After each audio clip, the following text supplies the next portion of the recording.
In this video, I'm going to teach you how to connect solar panels in Rust. It's a very easy process, so make sure to follow along. Solar panels are a reliable way to power up anything in your base, such as cameras, and you will be able to hook them up primarily by using a wire tool.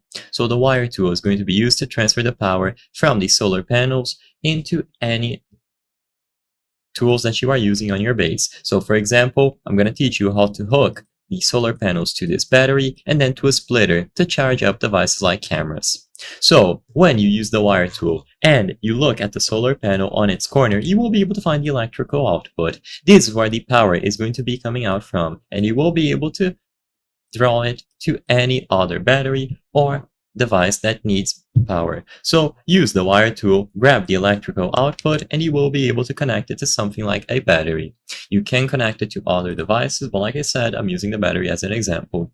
Now the battery will receive charge from the solar panel, and by doing this, you can now use the same wire tool to connect the battery to something like a splitter. So you connect the battery to a splitter through the power in, so the input, like this, and then it is going to have 3 power outputs. These outputs can be used to charge devices and give them power, like cameras. So you hook them up like this. So essentially the power from the solar panel is going into a battery, which is going to a splitter, and then powering up these 3 cameras. Of course, this will work with anything that needs an electrical output. This is just an example, but to keep it simple to connect your solar panels, you just need to look for the electrical output of the solar panels.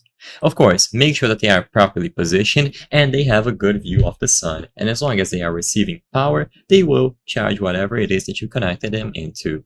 I hope I was able to help you on how to connect solar panels Rust. If this video helped you, please be sure to leave a like and subscribe for more very easy tips. Thank you for watching.